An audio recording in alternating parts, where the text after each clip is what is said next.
Chas, why don't we start by you telling us how the carbon business in the bank started? Sure. So those were very heady days. I had been with the bank about 5 or 6 years, and I heard about the startup of the GEF, the Global Environment Facility, and I was keenly interested. And it turned out I was the second person hired to set up the GEF at the bank, Ken Newcomb being the first. So I became, in effect, Ken's deputy, and fairly soon I specialized in climate change because I had an energy background. And it was very exciting business, and we had, literally billions of dollars to play with. I think the initial capitalization of the GF was about $4 billion, of which maybe $1.5 billion for climate change mitigation. But even with $1.5 billion to play with, it became apparent very soon that this was truly a drop in the bucket relative to the scale of the problem. And Ken and I and others, we began to think that we weren't going to be able to make a serious dent in the problem unless we could mobilize private resources. And I think I fully credit Ken with the idea of getting into carbon trading or carbon offsets. But I think it came out of this realization that we had to find a mechanism that could prove to be attractive to private sector, that could mobilize not only private sector money, but private sector talent, their ideas, their technologies. And so the idea of setting up a market mechanism, a trade in greenhouse gas emissions, was fundamentally appealing, and we thought would be fundamentally appealing to the private sector. So that, I think, was the genesis. Mm-hmm. Ken getting together with some far-sighted people around this basic theme, learning a little bit from the experience. After all, the U.S. had pioneered offset trading in the acid rain market, very successful implementation of trade, not in projects, but in quantities. So you set a cap for, in that case, SO2 emissions, and then entities, utilities were allowed to trade. And the appealing result was that the overall cost of reducing, in that case, sulfur dioxide emissions was substantially reduced because essentially you got the efficiency of the market of demand and supply crossing at the point of marginal cost. And I think the other lesson out of that was that reducing emissions is fundamentally painful. So why not make that cost or that pain as least as possible, and thereby improve the prospects or the probability that you could reach any given goal. Mm.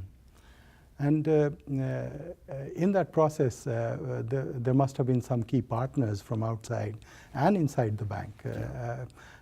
What were their roles? Who were they? What was the story behind their engaging with the bank? Well, I don't want to. Let's start inside the bank first. Okay. I don't want to name names, but there was a fundamental struggle going on, and that is between the people who believe that the World Bank, with its tremendous convening power and its ability to mobilize public sector finance, that we should stick with tried and true type financial mechanisms, such as the GF and other essentially publicly driven vehicles. And then there was a school of thought and a team of allies, including from IFC, of course, who thought that this idea to try and create a framework for mobilizing private resources was really great. And I don't think that tension was ever resolved, at least not during the time I was in a climate change role from almost 10 years, all the way to the year 2000. In terms of key external partners, I really think the key launch pad for this was our partnership with Norway. We found we had kindred spirits in the government of Norway, particularly their Ministry of Foreign Affairs. And Norway was kind of a special case. Maybe Scandinavia generally was a special case, but particularly Norway, because they had an attitude of fundamentally green and strong values towards preservation of the environment, including the global environment. They had a very efficient domestic energy sector, 97%, I believe, dependent on hydropower at the time. But then the source of their wealth and welfare was this huge endowment of oil and gas, which they had capitalized in a sovereign wealth fund. So they were struggling to balance how, with all this oil and gas wealth, could they still play a role as global good citizen. And so for them, the concept of carbon offsets was fundamentally attractive, that they could put their wealth to use in reducing carbon, again, at the lowest marginal cost. And they knew that that lowest marginal cost was certainly not in their domestic energy economy, because they hardly had any electricity-related carbon emissions, and was probably not, at least at that time, felt to be in their oil and gas operations.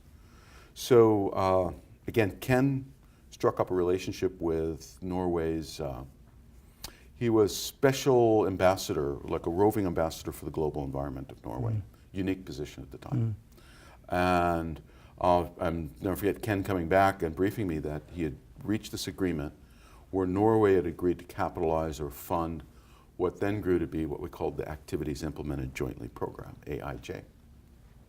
Probably not for taping, but we used to call AIJ carbon trading sex without penetration. So the idea was we'd create a framework for carbon trading, everything included except the formal crediting. Yeah. So what happened was Norway put up the funds effectively as a grant to buy pseudo-carbon credits. And then it was up to us to, in effect, design the actual framework, find the country partners, and to create the carbon trade transaction. Again, everything documented, baselines, offsets, et cetera, except for the actual formal checkoff of a carbon credit, because actually pre-Kyoto Protocol there was no international framework for recognizing that credit legally anyway. And that's what we did. I forget how much money Norway put up, somewhere around $7 to $9 million US dollars. And we chose, I wrote the proposal on how we were going to actually spend and package this money, which was welcomed by government Norway, and off we went. And the first two projects were a coal to gas conversion project in Poland. And then the other one was a high efficiency lighting project in Mexico. Ilumex. Very different projects, I think both very significant in that these were probably the first carbon trading transactions that weren't forestry based, and really opened people's eyes, because one, some people had doubts, maybe justified, that could you credibly create baselines for forestry based activities, and not only the baseline, but document the offset. And that's still a problem, I think, bedevils fundamentally biomass-based or forest-based type offset transactions. And the other was, here we were proposing offset actions right within the culprit itself, right within the energy sector, which was then, I think still today, responsible for about 80% of global carbon emissions. So that partnership with Norway, I think, was very critical. I remember, because I was hired as a part of that AIG team, right? Okay. Worked on a few of those projects. One of my smarter hires, yes. In terms of internally, I mean, you did talk a little bit about the tension between the different parts of the bank, which wanted the bank to continue to utilize GF-type instruments versus these newer things, which I'd like to have you talk a little more about. Sure. You know, this whole result-based finance concept that evolved out of the AIJ carbon finance. But inside the bank, where did you find support at the highest management level? Frankly, let's start where we didn't necessarily find support. I think the Environment Department in general was quite threatened by the emergence of the AIJ, but probably more significantly, I don't think eyebrows were really raised until the prototype carbon fund was proposed. And there were all kinds of concerns. One, that we were getting out ahead of the dialogue on carbon trading that was very nascent within the framework of the negotiations for the UNFCCC, and then of course the Kyoto Protocol. I mean, the UNFCCC had hints or basic openings for carbon trading, but it was hardly defined. And the Kyoto Protocol was still something very much in flux and being negotiated, and at the time carbon trading did not really feature in the negotiation. So I remember when Ken and I would attend all the meetings of the even the pre-COP, this was 91, and we already had ideas about simulated carbon trading, and then the COP, and then eventually the Kyoto Protocol and the MOP and the subsidiary bodies. One of us, either Ken or I, were always every one of these climate change meetings. And I remember at INC 8 that John Ash, very vocal ambassador for climate change from Antigua Barbuda, said that the COP, the future Conference of the Parties, would write a speeding ticket to the World Bank for getting out ahead of on climate change. So the ministries of environment in client countries was concerned for various reasons I can get into. The Environment Department was concerned that we were getting ahead of the dialogue. I think the other parts of the bank were concerned were the parts, the trustee function and the fundraising function, fiduciary function, because we were, in a sense, they could see that we would be out there competing for resources, initially public resources, to both simulate and then drive the creation of carbon trading. And that was viewed as a sort of invidious competition with approaches to the donor community for, again, public type resources. And then there were concerns, I'd have to say, from the legal department that a business like the PCF would expose the bank to a lot of various risks. Not so much fiduciary risk, but we were representing that we could, in effect, promising to donors that we could run this business for a profit, that they would be able to obtain carbon offsets through this, in effect, mutual fund for carbon transactions at prices which would be below their likely domestic opportunity costs for reducing emissions in their own economy. So that was a risk.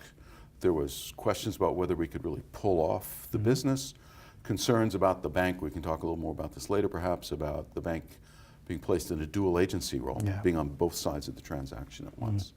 So frankly, my memory is a little bit better about the obstacles than the true champions.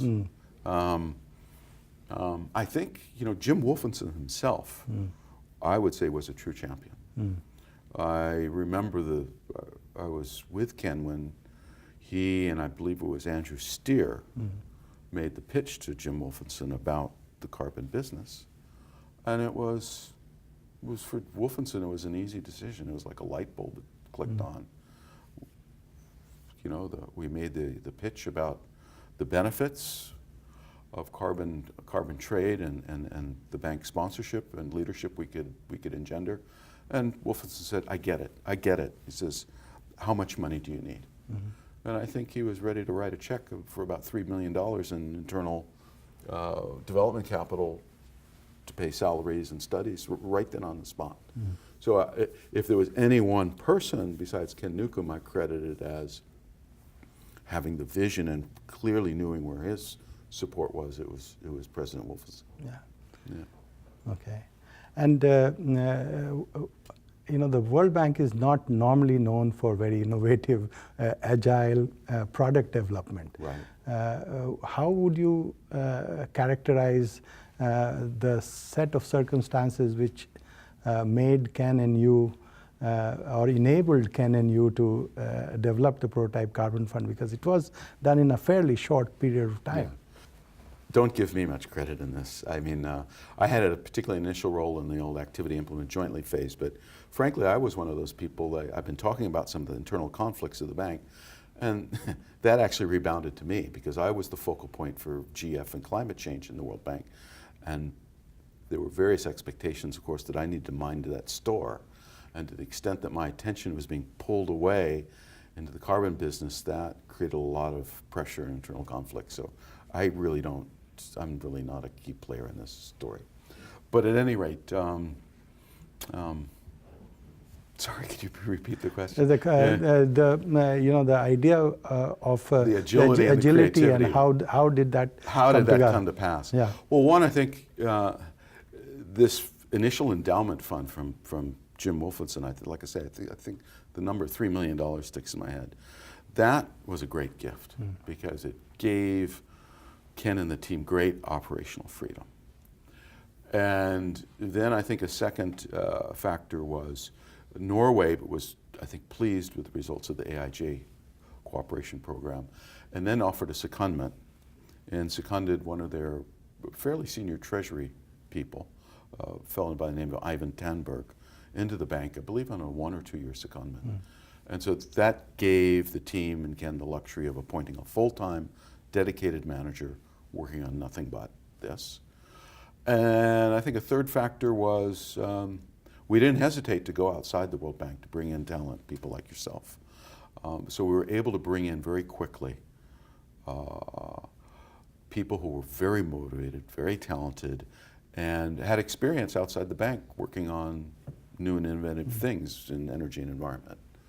And then Ken was able to create a tremendous teamwork spirit and excitement, which greatly motivated people, and just the energy and the time that people would put in was just stunning in that time period.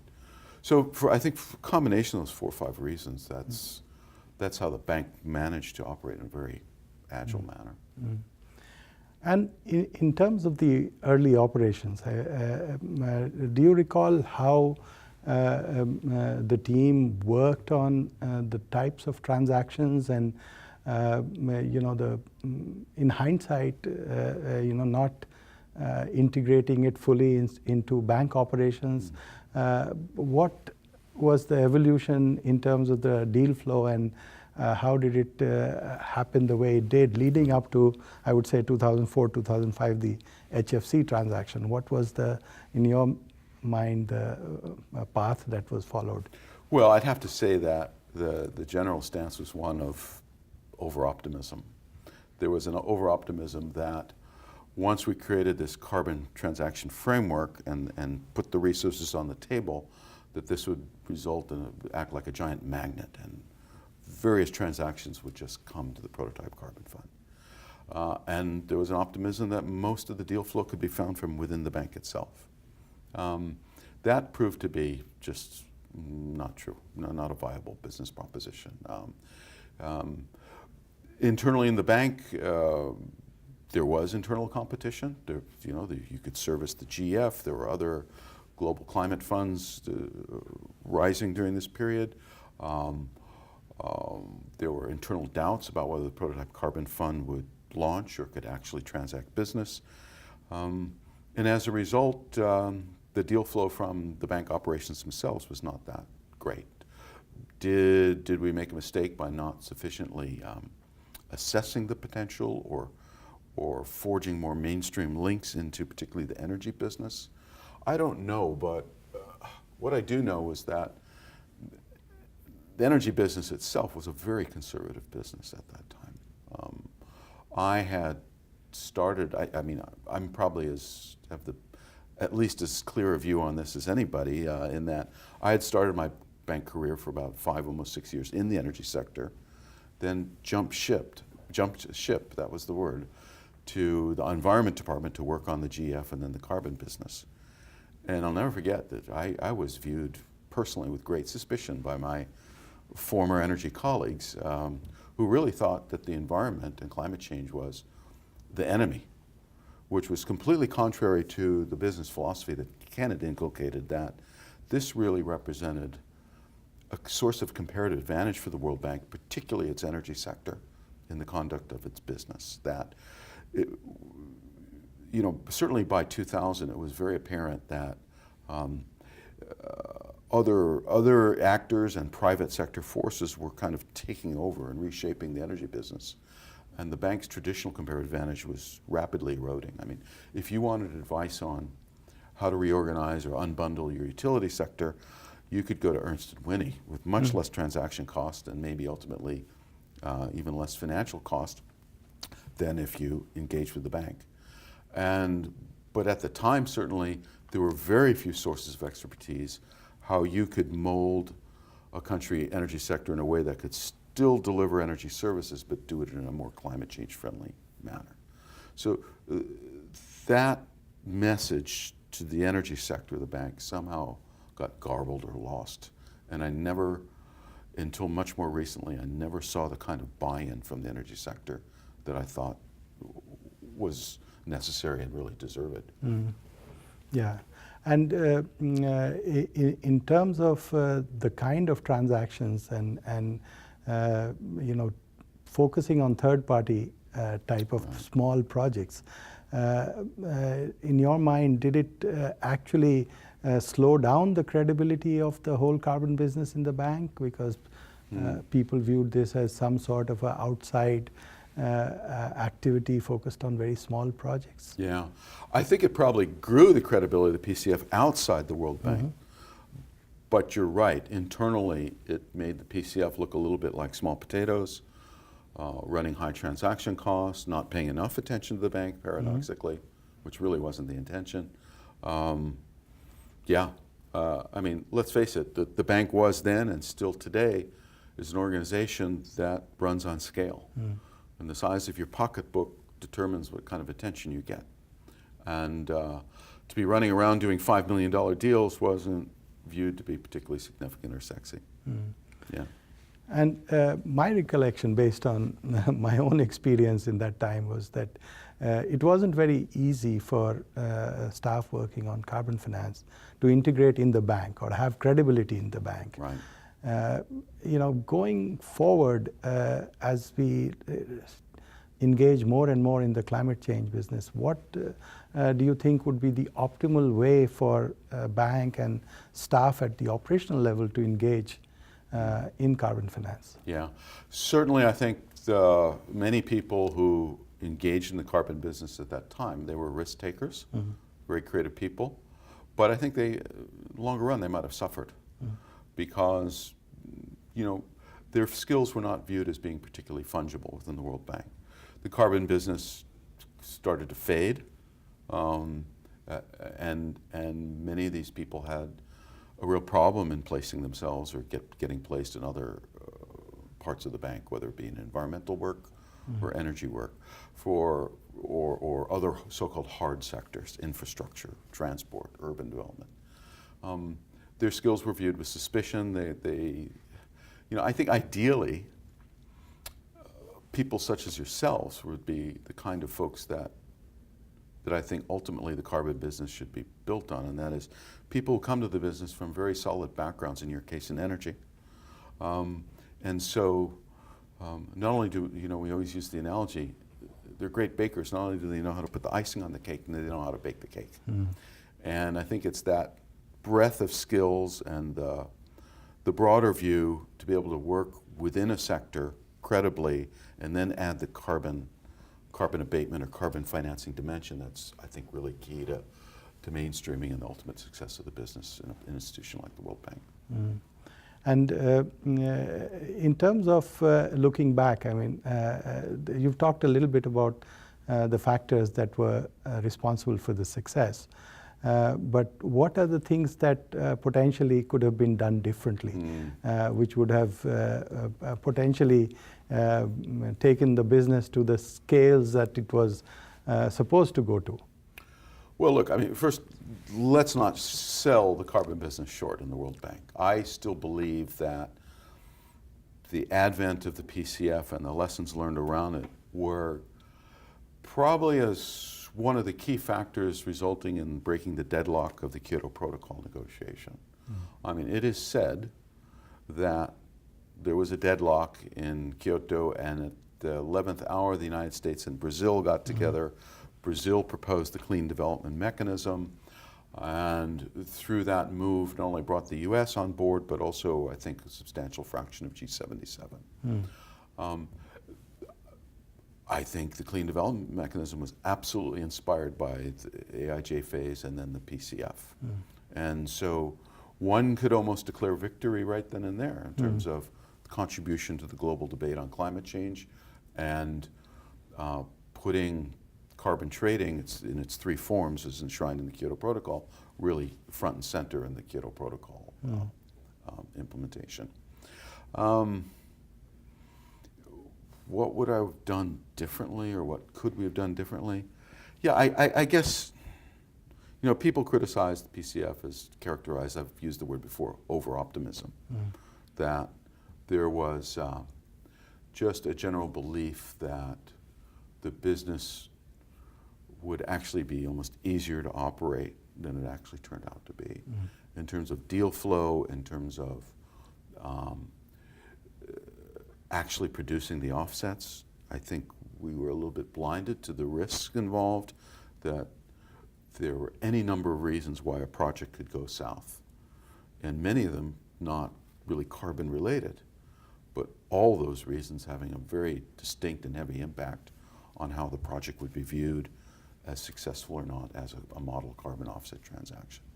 So I think underappreciation of the risks, underappreciation of the difficulty of the business, I think that kind of characterized that certainly the development and early operations phase of the PCF. On the flip side, it's like if you don't have that kind of optimism and willing to take risks, you'd probably sit in your lounge chair watching TV and not get into the business at all. So it's very hard for me to be too critical on that score. And I've always looked back and recognized that the Prototype Carbon Fund and the early fund, other carbon funds, the country carbon funds, were judged on a totally different benchmark, right? I mean, we did not have the concept of result-based finance the way we have today. The way projects in the bank were judged was based on commitments and disbursement. And if you look back at the PCF, the commitments came pretty quickly, but the disbursements are supposed to happen after the commissioning of the projects, which was totally alien to the overall framework within which management judged success. Right. And I think that may, I don't know if you think the same or not, but that may be one of the reasons why there was so much concern about the risks, and certainly the optimism was an important part. But in your mind, the whole concept around the result-based finance, how much of it would you attribute to carbon type businesses? Because before that, it was not a common framework. Right. No, in effect, it was a sneak attack on how the bank did business. And even people like ourselves, I think, intimately involved, we didn't really realize how significant that aspect of the structure of carbon deals was for the bank. Up until that time, I think result-based financing was a nice idea. I don't want to brag, but I was actually the first task manager to use result-based financing in the energy sector. I had a $30 million GF grant to develop wind farms in Mexico. Okay. And the Mexicans had a strict requirement that all their generation projects, all their energy sector developments had to be pure least cost. And wind was close to being least cost, but couldn't compete, at least at that time, head-to-head with natural gas. So we developed this fund vehicle, we called it a Fondo Verde, the Green Fund, which we used the GF to initially capitalize, that would meter out subsidy payments over time. So every year, for every kilowatt hour that 101 megawatt wind farm that was constructed would spit out green electrons, the developer or sponsor of that project will really, the utility would get a certain delta. It was about half a cent, 0.4 cents per kilowatt hour. And then the utility would use that as like a surplus payment on the PPA to reward the developer and meet the contractual commitment. And that was results-based financing. And you know what? The country director hated that project because she said, yeah, but you've just locked me into a 15-year disbursement period. There's no chunky disbursements in this at all.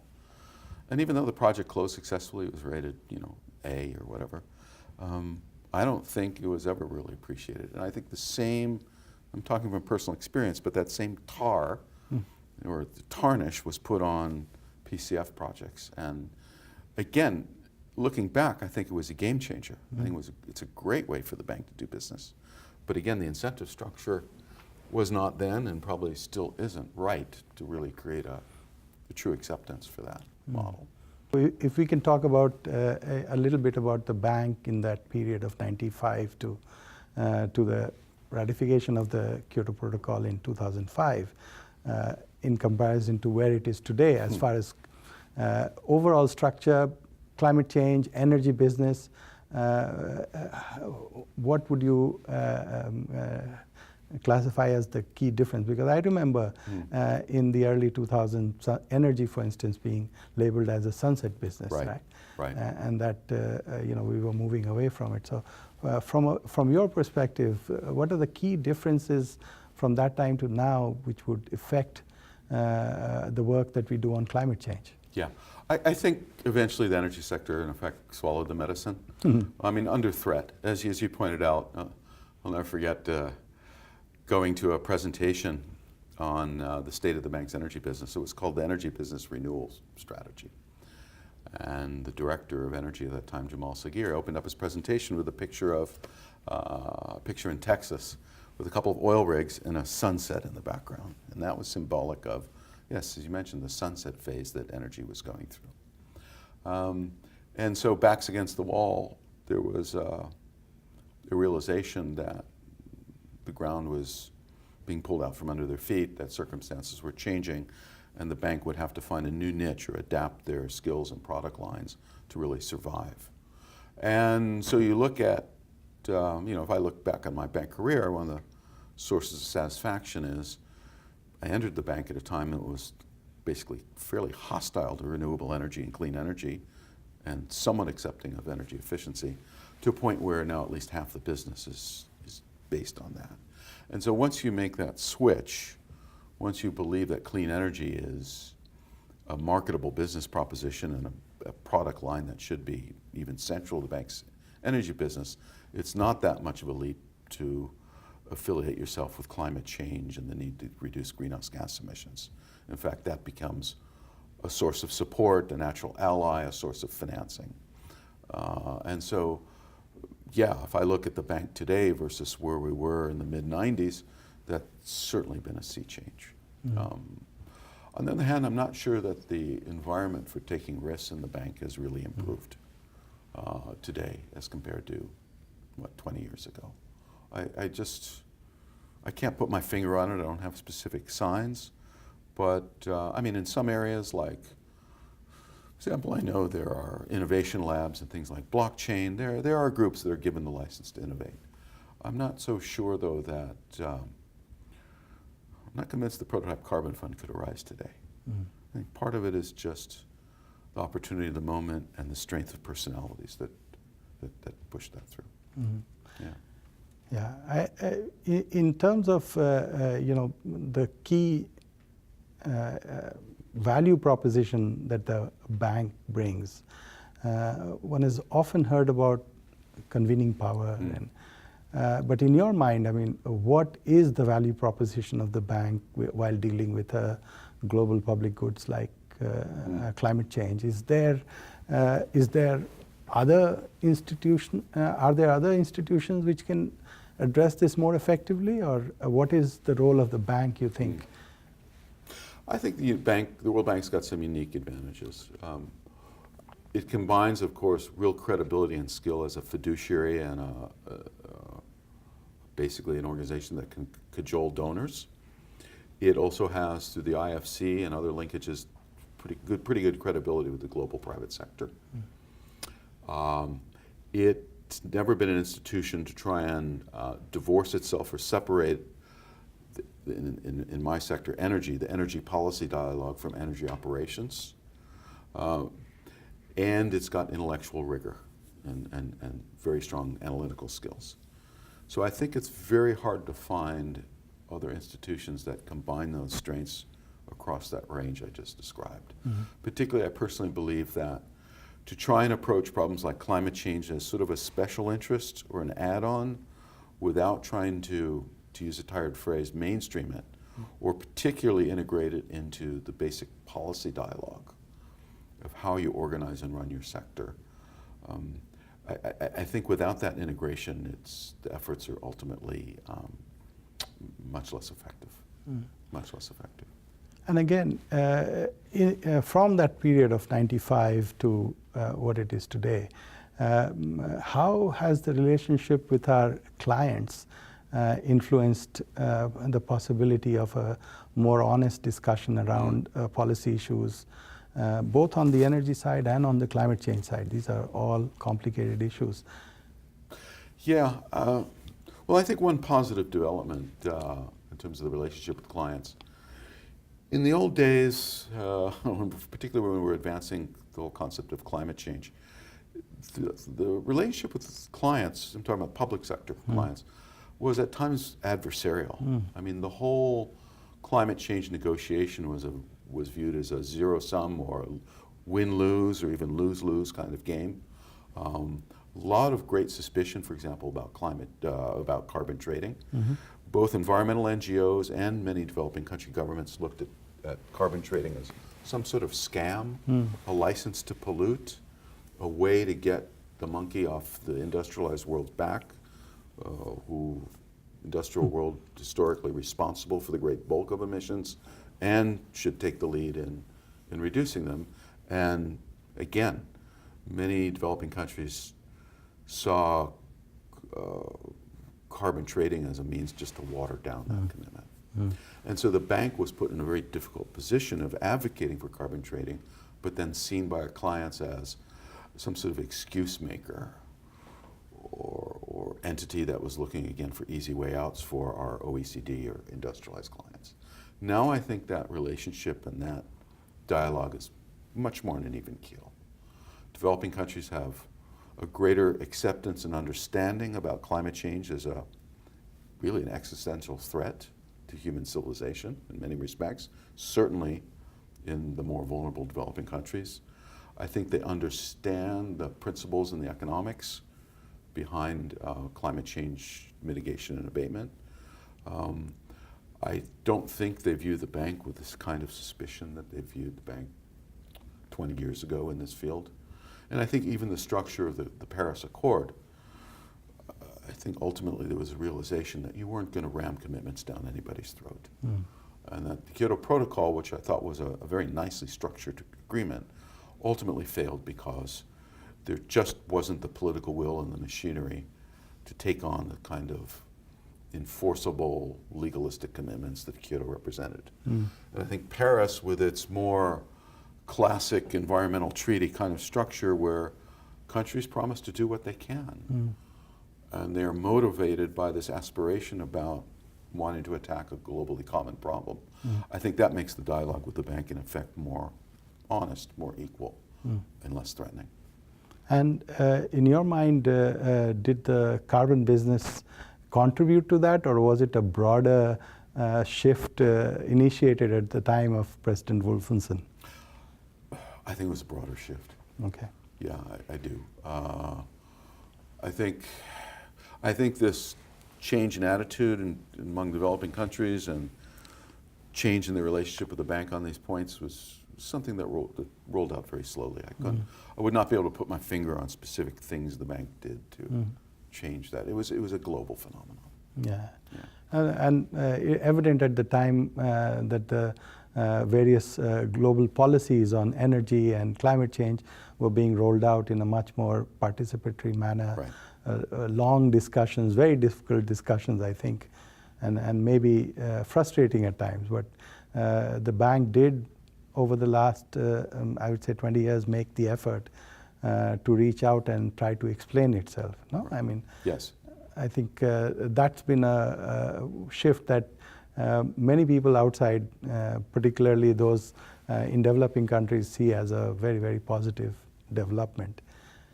In terms of going forward, do you think the business model that was there in the carbon business, which is managing large trust funds, trying to work by managing funds and creating demand, is that a correct model going forward in the context of Paris Agreement, or is there a need to shift a little bit? Honestly, I probably don't have an opinion on that, but I do have concerns. I am worried about the ability of the bank to make significant contributions to development of carbon trading, or reducing costs of abating emissions through carbon offsets, simply because I just think the Paris Accord, while it has many good features, it really punted on the whole question of carbon trading. I think the enabling framework of the Paris Accord for carbon trading is rather weak and diffuse. I'm not sure why that is, whether the negotiators just sort of ran out of energy and said, we'll deal with this later, or whether there's still a lingering philosophical difficulty or dispute with the place of carbon trading within the broader carbon mitigation framework. I don't know, but if I compare what the Kyoto Protocol said about carbon trading, granted in a more legalistic manner, compared to the framework under the Paris Accord, it's really quite night and day. So I'm worried that the bank is trying to create new products in an environment where, again, the enabling framework is very weak, and where there may not be much acceptance. Maybe the signal is that this is more and more business that's going to be, rather than globalized or multilateral, it's going to be a more discrete bilateral series of trades, or even oftentimes between individual private sector entities operating under authority of their governments without necessarily particular reference to the Paris Accord.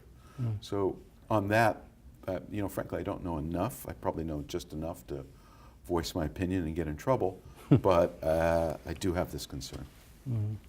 And in the overall climate change space, where do you see the role of the bank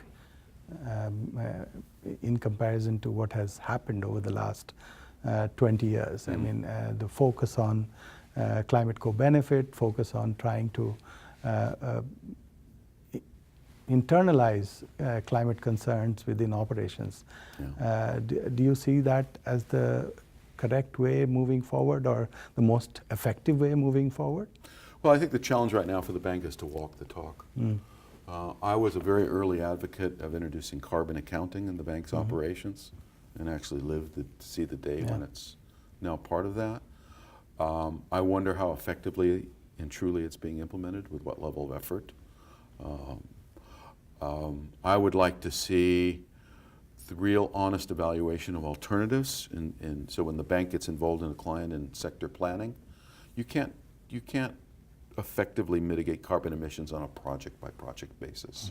You have to go back into the sector, into its policies, into its pathways, into its planning tools that influence what choices are made, and that's where the global climate and carbon externality has to be considered.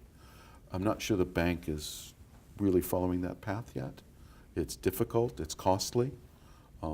It can actually be perceived as slowing progress towards project by project solutions, but I think the bank has got to stick the course.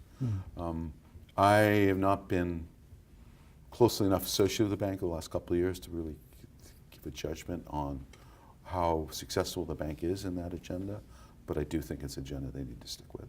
In terms of any other thoughts you have, particularly for the younger people who are in the bank and want to engage in the challenge of climate change, in terms of trying to find a solution, trying to contribute meaningfully, what would you say?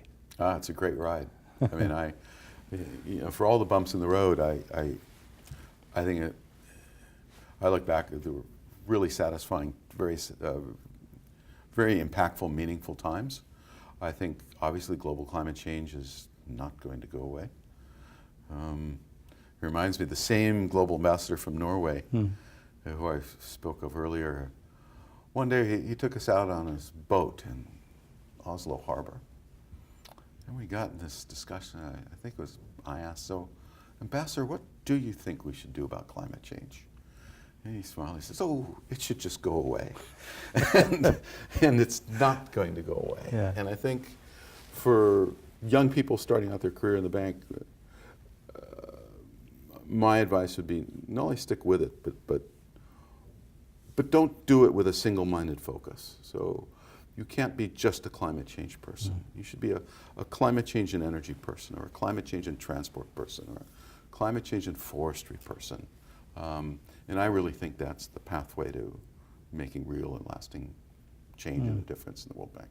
Yeah, I think credibility inside the institution is rooted in some operational experience and expertise. Yes. And that if you just come at it from a perspective of climate change or gender or citizens engagement, something of, which cuts across all the sectors, that you don't have the same level of credibility as you would if you come from a particular sectoral expertise and acquire a sensitivity towards climate change or sensitivity towards gender or the power of citizens engagement in the overall.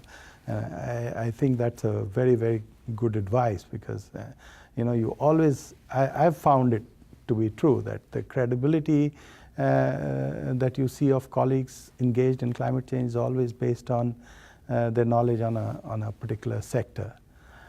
But in terms of innovation and struggling within the institution which does not actively encourage innovation, what would your suggestion be on finding the shortcuts or secret ways of managing?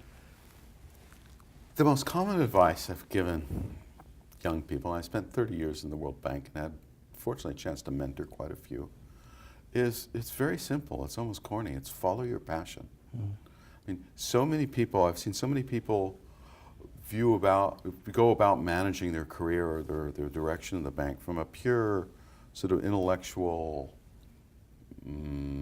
climbing the corporate ladder kind of, oh, this is going to be the next hot topic in the bank. I should do that line of work or specialize in that subsector or whatever, because that's where the growth and demand is.